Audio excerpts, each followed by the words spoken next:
Não importa como começamos, o mais importante é como a gente pretende terminar ou como a gente quer terminar. A Bíblia está cheia de exemplos de pessoas que elas começaram bem os seus propósitos, mas elas terminaram mal.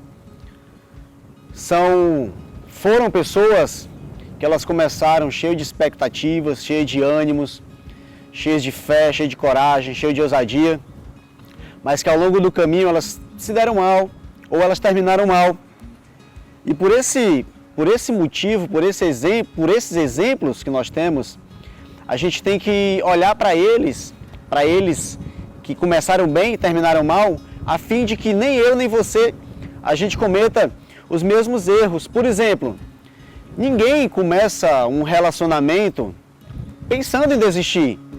Ninguém começa uma amizade criando a expectativa que aquela amizade se torne seu inimigo. Ninguém abre um negócio, ninguém abre uma empresa já pensando na falência. E é assim são as nossas vidas. E Eclesiastes, capítulo 7, versículo 8 diz: o fim das coisas é melhor do que o seu início. Ou seja, que o fim das nossas coisas, o fim da nossa vida, ela é muito melhor do que será o nosso início. Então não importa como você começou a tua caminhada, não importa como você começou, o que mais vai importar é como você pretende terminar ou como você quer terminar. Adão e Eva, por exemplo, eles começaram bem, eles tinham à sua disposição todo o jardim do Éden, mas eles simplesmente foram expulsos do paraíso, eles terminaram mal. Saul, ele começou bem o seu reinado, Deus o ungiu, Deus constituiu rei, mas ele simplesmente se deu mal, terminou mal.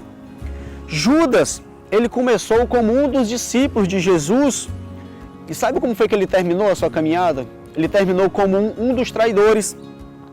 Saulo, ele começou mal a sua caminhada, ele começou perseguindo os cristãos, ele começou torturando os cristãos, e no final, sabe como foi que ele terminou?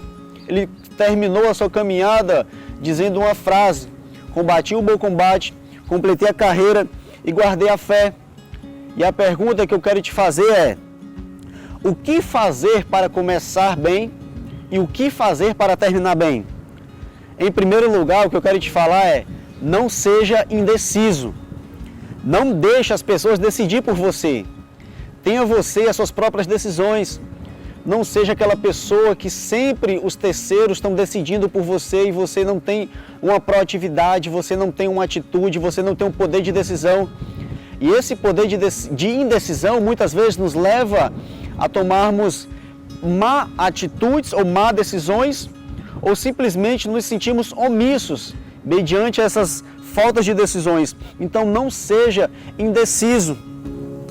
E a segunda característica é que você precisa declarar coisas boas sobre a sua vida.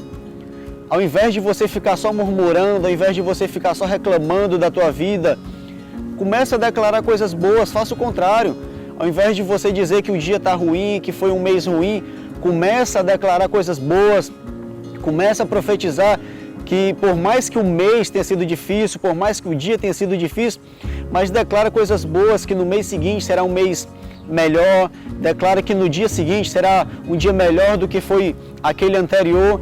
Faça esse exercício, ao invés de você ficar só reclamando, ao invés de você ficar só murmurando, declare coisas boas.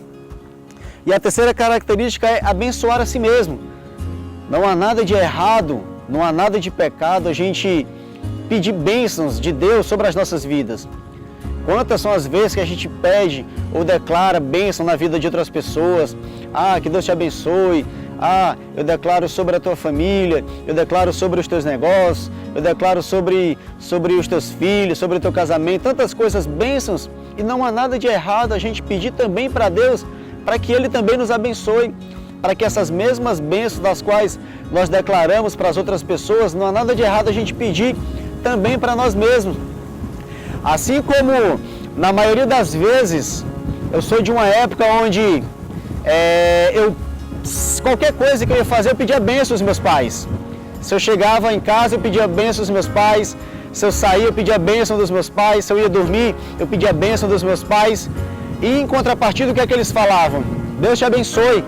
Então não há nada de errado você ouvir um Deus te abençoe ou um eu te abençoo. Então, ao invés de você, na verdade, como você começou, isso não vai ter tanta relevância. O que vai importar é como você quer terminar a tua caminhada, como você pretende caminhar ou como você pretende terminar a tua vida nessa terra. Lembre-se que você não está nessa terra de passagem, você tem um propósito. Não importa de onde você veio, mas o que mais vai importar é como você vai querer terminar a tua caminhada aqui nessa terra. Que Deus te abençoe.